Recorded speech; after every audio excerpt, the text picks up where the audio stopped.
What's up, everybody? It's Crossover Thursday, which means that I'm talking to Locked On Cardinals to preview the Vikings-Cardinals matchup here on the Locked On Vikings podcast.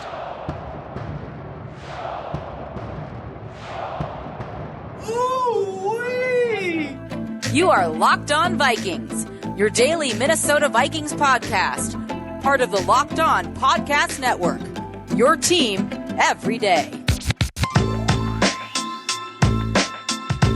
What's up, everybody? Welcome to the Locked On Vikings podcast, part of the Locked On Podcast Network, your team every day. As always, I am your host, your pal, and the kid you copied off in math class. My name is Luke Braun. You can find me on Twitter at Luke Braun NFL, and you can find the show on Twitter at Locked On Vikings. Also want to shout out Locked On NFL Draft. It is back. You got Eric Crocker bringing the scouting. You got Ryan Tracy bringing the analytics. Go check that out. It's never too early for draft season. Today on the show, it is Crossover Thursday, so Bo and Alex from Locked On Cardinals stopped by to explain all the drama the Cardinals are having with Patrick Peterson, talk to me a little bit about Kyler Murray and Cliff Kingsbury, and we're going to have that conversation, and then we're going to follow up on some of the stuff at the end of the show. But the first thing I want to talk to you about is Anthony Barr. So the Wednesday injury report came out, and Anthony Barr was once again a DNP, as well as Harrison Hand, who was a DNP, had a hamstring injury he must have suffered in last week's game. You also had Nick Vigil limited with an ankle, and Christian Darrisaw still limited. Not sure when we're going to see him. Hopefully it's soon, though. He's still limited. He's still doing individual stuff. He's still working, right? So hopefully we're looking okay with him. He's not going back, sliding backwards like Anthony Barr did. But I want to talk about Anthony Barr because I have a theory. And I wrote an article about this, and I kind of want to explain myself. So I'll link the article in the show notes. But my theory about Anthony Barr, and I'll tell you the kind of whole saga of his story, is that he has an arthritic knee. That's really scary. And it sounds really scary. So let me just explain everything. We're going to learn a little bit about knees today because this team hates them and we need to know about them so that we can understand what this team does to knees. So your knee is, the two leg bones come together and all the little ligaments that attach them and help to pull the different muscles. That's your ACL, your PCL, your MCL, all the stuff Teddy Bridgewater tore. And then you have your meniscus. And the meniscus is, I like to think of it as like a brake pad. It's a shock absorber that is kind of wedged between the two bones of the knee, the joint, or the two leg bones. And it absorbs shock. It's this like rubbery cartilage that is basically meant to kind of absorb wear and tear so your bones aren't grinding up against each other. That's what the meniscus does. In 2014, back in Anthony Barr's rookie year, he had what was called a slight tear at the time. That's what Mike Zimmer described it as. Oh, he had a slight tear, and he had a minor procedure on it after the Vikings were eliminated from playoff contention that year. That was a 7-9 year. They were out, I think, before the second to last game even. I think they were out by the third game, and so they shut him down for the season. They gave him a little procedure. I do not know which meniscus procedure that is, and if you remember from Irv Smith a couple weeks ago, the surgery that Irv Smith was going to get, we didn't actually know which procedure they were going to do because you can't tell how torn a meniscus is without actually opening it up and looking at it. So you have to kind of make that decision. And the decision is between two different procedures. There is a meniscectomy, which is a fun word to say, but it means actually removing part of the meniscus. You basically take that torn cartilage and you get rid of it. The upside of that is that it's an arthroscopic and fairly non-invasive procedure. So the recovery time is really, really short. So when you hear minor meniscus surgery back in 4 to 6 weeks, that's how that can be possible after a knee surgery, and a guy can maybe come back and play out part of the season again.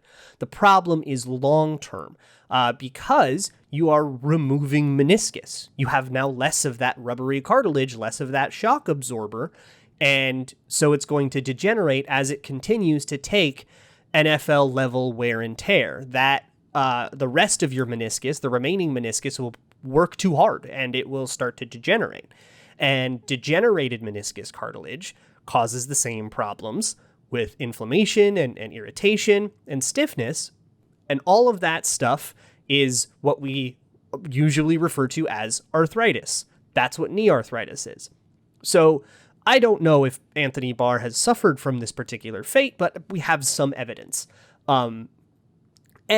Just the way they talked about his procedure back in 2014 made me think it was the meniscectomy, the smaller procedure with more long-term problems, even though maybe it would have been smart to do the more invasive procedure, which is actually repairing the meniscus, like an actual repair where you don't remove the loose cartilage, you put it back and you put it back together.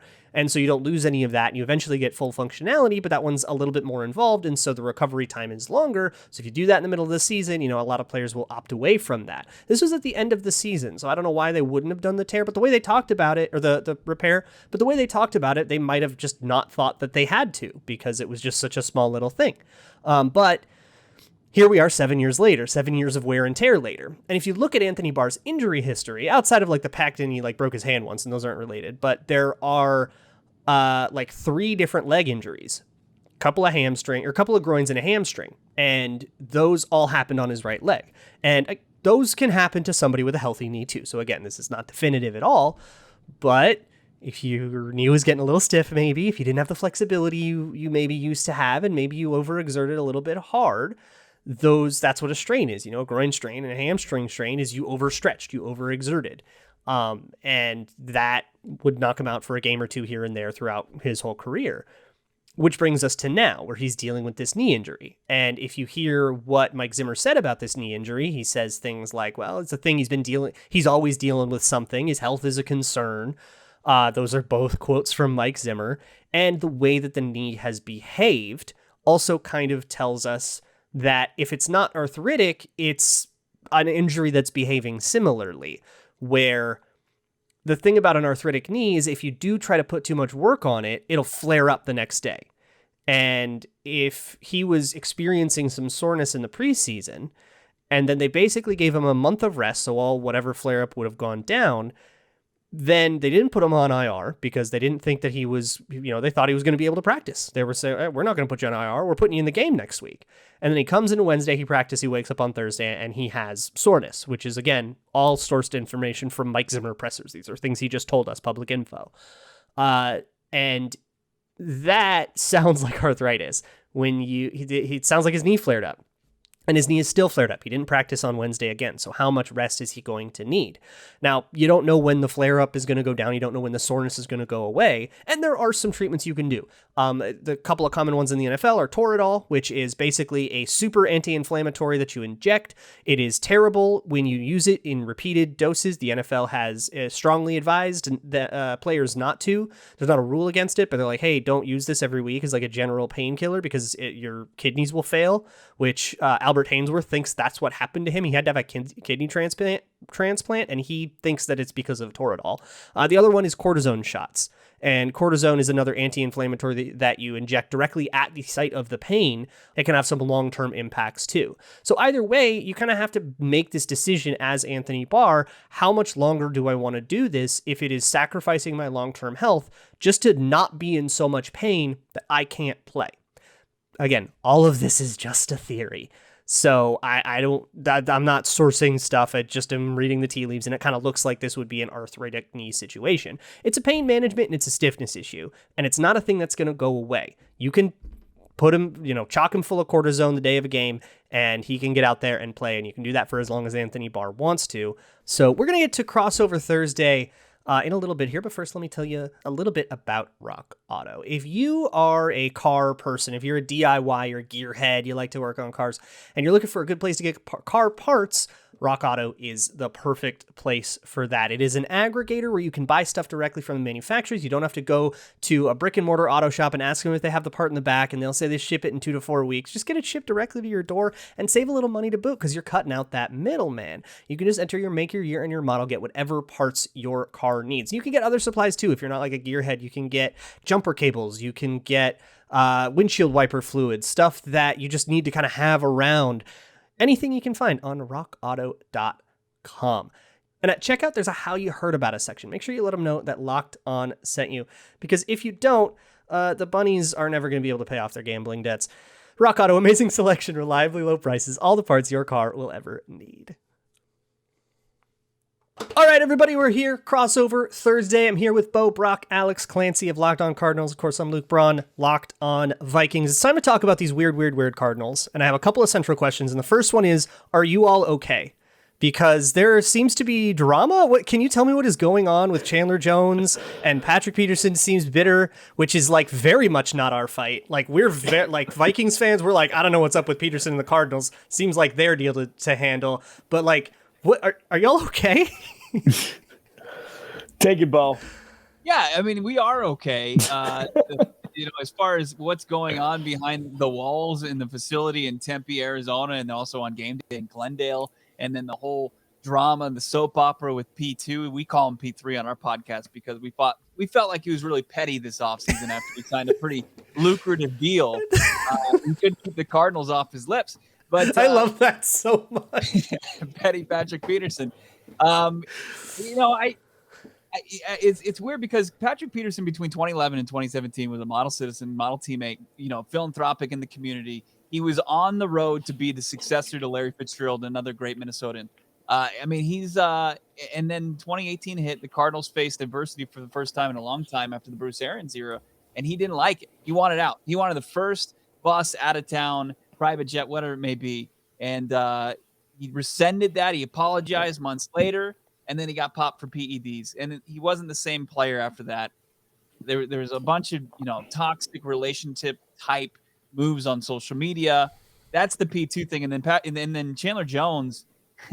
I mean, he was throwing one of the on Wednesday. He was throwing one of the website writers under the bus, saying none of the stuff that he was reporting as far as him going up to Michael Bidwell at the end of the Tennessee Titans game and saying, "Hey, let's talk contract." Paraphrasing there.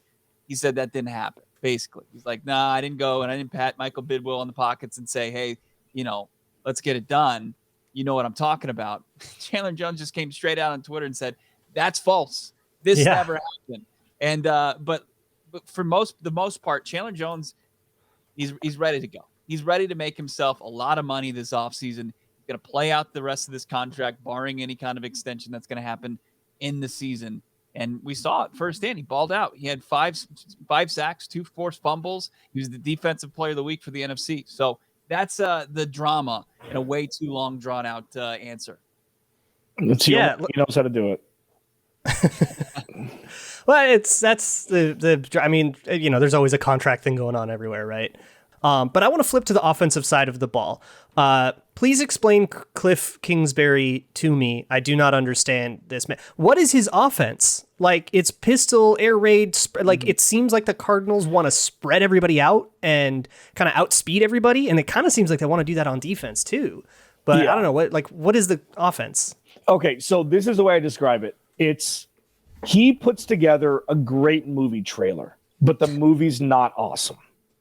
Like, when you get sold to a movie trailer, you're like, wow, this is going to blow the roof off. Fast and Furious 37. I'm going to go see that. And then the movie's not great. Sometimes it's like that. You get a setup where it's set up for explosion like week 1, or a lot of minute and a half drives, run up the middle, passing complete, off the field. And we saw a lot of that last year. And I give Cliff a lot of flack. He shows brilliance throughout the year.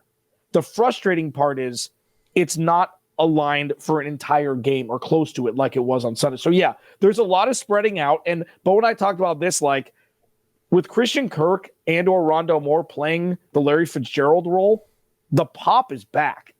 So he can do a lot more with no tight end to name. Yeah. So there's going to be a lot of 4 wide receiver sets. There's going to be dual slot. There's going to be AJ Green and DeAndre Hopkins stacked on one side with Christian Kirk by himself on the other side because of the insane speed that Christian Kirk and Rondale Moore bring that kind of counteracts DeAndre Hopkins being slow, being able to get where he needs to go, but he's not a fast guy. And AJ Green being 33. Yeah. So, I mean, and did I miss anything? I mean, it's weird. And then with the running backs, we're still trying to figure it out because I think the identity of this offense, it's close. They've tried a lot of things, but there's no real calling card for this offense. It seems like Kyler Murray might be the calling card because Murray, that's my next thing. Just watching the Titans game, I mean, he looked like Mahomes, like indistinguishable. He did Mahomes things. Is this do we have it? Is this the guy? Does Arizona have its Mahomes? They do. They have a version of him. They've got Mahomes light for the most part. Mahomes with smaller little steps. He scurries, right? It's Like a bunny. Yeah. He scurries. with no disrespect meant, but I mean, he's an incredible athlete. I mean, the only guy that's been drafted in the top 10 in both baseball and in the NFL. Is just incredible what he's been able to accomplish in his. He's 24 years old. He's got 66 total touchdowns in his career, and he's just starting his third season as the Arizona Cardinals quarterback. They do have a player with that type of ability. They do, but it has to be a perfect scenario for him to just fire on all cylinders. And coming out week one, very conducive to his skill set because he can come out fresh and he can just show out how incredible he is. But like when you get to week 10 and he's got a batter and he's bruised and he's not, at peak, 100%, he's been missing that part of his game, being able to put it all together. So we'll see if he can. He's probably going to be just as good as he was in week 1 and week 2 because he's still fresh. But we'll see where he is down the line. Because and then he also admits like a step up or step back against the Detroit Lions, where he had 3 picks last year at this point in the season. So got to avoid that. But that's not anything that he's kind of consistently done. So we're not concerned about that. Like as far as ball security. So Kyler Murray, yeah, he does have that ability. He's a game breaker. Yeah, over-under for this game is 51, which is pretty high. So I think the market's over-under for, this is on betonline.ag, market for the Arizona Cardinals, 27.5, which is pretty high. So I think the market kind of thinks that Murray will be able to move the ball pretty well on the Vikings defense. If you want to bet on that or anything else on this Vikings-Cardinals game, currently Cardinals favored by 3.5, which has gone down. It was 4.5 earlier in the week. So things are tightening up, I guess. But if you want to bet on any of that, you can go to betonline.ag. If you enter promo code LOCKEDON, LOCKEDON, you get a 100% welcome bonus there as well. And you can get in on whatever you want to bet on outside of football too. Basketball, baseball, Vegas casino games, whatever you like. So head on over to betonline.ag. You can sign up for free, get your 100% welcome bonus. They'll match whatever your first deposit is if you enter promo code LOCKEDON. BetOnline, your online sportsbook experts. Okay, so that was a really interesting conversation. I am so struck. The two people we have talked to here on this show, we had Ed Smith on yesterday, who played in the NFL for a while. He played in the 90s, and he does believe in Cardinals. And then we just talked to the Locked On Cards guys. They're all so skeptical about this Cardinals. And I guess it's because, they go 8-8, 7-9 last year, kind of similar to the Vikings. And there's Cliff Kingsbury, he's in his third year, I think, and it's the third year of this Kyler Murray thing. And maybe they just thought they'd have seen more by now, and they kind of want to see it to believe it. And also, I guess the Cardinals have, like Bo was talking about, the Cardinals have kind of been up and down in the past. They've had these crazy highs and looked like super elite, and then, blew it against really bad teams. So maybe they just need to see more to believe it. But I always found that so striking. So I wanted to get to, and we'll talk way more about the Cardinals tomorrow as well. If you want more Cardinals stuff, I'll talk about Kyler Murray and their defense and stuff. But I want to talk about Cliff Kingsbury's offense. Watching his offense, they run something called the option. I saw somebody called it the pistol option. I like that. Which is not like the wide zones that the Vikings and like the Titans, who they just played, like the Packers use, the McVay Shanahan systems. It's not like that. And it's not something more West Coasty like what, Tom Brady will run. It is the Kyler Murray offense, the weird Cliff Kingsbury, Kyler Murray offense. And it is based on the principle of reading a player out of the play. So I want to explain the option to you. We'll explain the read option to you if you are unfamiliar with the read option or if you just want a refresher. So this is going to be one of those times where I have a visual aid helping you guys out if you're on YouTube. If not, don't worry, I'll be descriptive. So we know the basic rules of zone blocking, and the option is an offshoot usually of zone blocking, where basically if you are run blocking, if you have a guy in front of you, block that guy. If you don't, climb up and find a linebacker. That's the basic rule here of zone blocking. So the appeal of the option is to get that numbers advantage back. And really in any run scheme, because the quarterback usually isn't involved in the run play, you're kind of down a man. You're 10 on 11, no matter what the scheme is, if safeties are involved or wide receivers or whatever. So the read option is the most common way. This is the Kaepernick stuff, and you're probably familiar with it. Let's say that you are running it from shotgun, which is what I have in the visual aid for those who can see it. Let's say they bring a safety into the box in this situation. Now they've got 7 people here and you only have 6 blockers. Well, now you're kind of screwed, right? Now the running back has to make a guy miss, or you have to figure something out. This is kind of the advantage that the option can give you, is that it can give you a way to deal with this, because you can make the quarterback responsible for one of these players in a manner of speaking. So let's say you decide that you're going to pick their best defensive end, say, I don't know, Danielle Hunter or Chandler Jones on the Cardinals or something like that, the scariest pass rusher. Maybe that's JJ Watt. I don't know. And you decide that you want to read that guy out of the play. So what you can do is essentially do blocking the same way, where everybody kind of blocks a guy in front of them if there's a guy in front of them. And then if you're down a person and you've left a guy free, you can have the quarterback read that guy. So you can hand off to the running back. Let's say the running back goes over toward the tight end and you're reading the backside defensive end who's on the other side of the formation. So the running back is running away from that defensive end. And let's say the defensive end really crashes in and pursues. Well, then it becomes a play fake and the quarterback doesn't hand off after all, and it's actually just a fake handoff, and the quarterback can work out the other way to the pocket toward the space the defensive end just vacated, and either, it's a bootleg and you're throwing, or he just scrambles if he's Kyler Murray. Or if the defensive end says, okay, you're not going to get me on that, and says, I'm just going to go straight up field and nail your bootleg, something people do against the Vikings all the time, then you just hand it off to the running back after all, and the defensive end isn't pursuing, and you're back to your 6-on-6. That's one way to kind of get a guy back, right? Or you're 5-on-6 if they didn't bring a safety down into the box, and you have an advantage that way. You can double team a good nose tackle that way or something like that. So it just gets you a guy back, and it gives you the numbers advantage back. And because you're reading a guy out of the play, it's awesome. That guy doesn't actually get a chance to win a block. So it doesn't matter how good that guy is.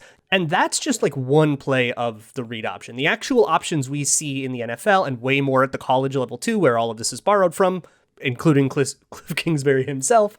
All of that is, there's a lot more option stuff that you see with like Mahomes and Jackson, and now Kyler Murray too, and he's been running this, where you will do something like a speed option is, I guess, what I've seen it called, where you could probably picture this, both the running back and the quarterback will go out to the same side of the formation and essentially put the player in the same conflict. If that defensive end, or whoever is responsible for that edge of the play comes at the quarterback, then the quarterback will flip it over to the running back who's now running free.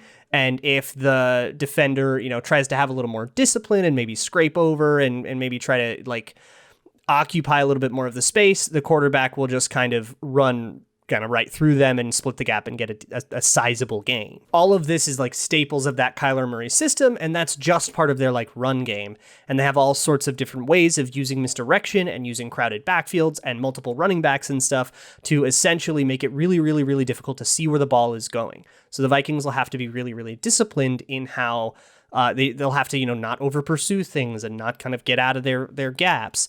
And then when it comes to actually defending Kyler Murray in the pass game, that presents its own host of challenges that we're just going to have to talk about tomorrow. But that is the basis of Cliff Kingsbury's offense. It is gaining more popularity in the NFL as the NFL gets more quarterbacks who are capable of running it. You can't run the option with Kirk Cousins, right? He's got decent wheels, but they're not good. They're not that good. And so that's kind of what makes the Cardinals scary, and it gave the Titans fits. So we'll have to kind of talk about how to defend the option. We'll also talk about tomorrow how to attack their defense and kind of what my thoughts are on that defense and how it's constructed and how I would attack it. And everything else we kind of have to worry about with the Cardinals. This matchup is a lot more interesting than Chandler Jones versus Rashad Hill. Let's all cry doom and gloom about it. There's a lot of really interesting stuff that can go on, and the matchup of Mike Zimmer versus Cliff Kingsbury, which I do not think we have seen yet. I don't think Cliff Kingsbury was there last time we played Arizona. I'm really, really interested to see how it plays out, and I can't wait to talk to you all about that. Also, check out the Locked On Bets podcast. You can get your Gramble straight with your boy Q and Lee Sterling. You can find me on Twitter at Luke Braun NFL, shows on Twitter at Locked On Vikings. I'll see you out tomorrow with all that. And as always, Skull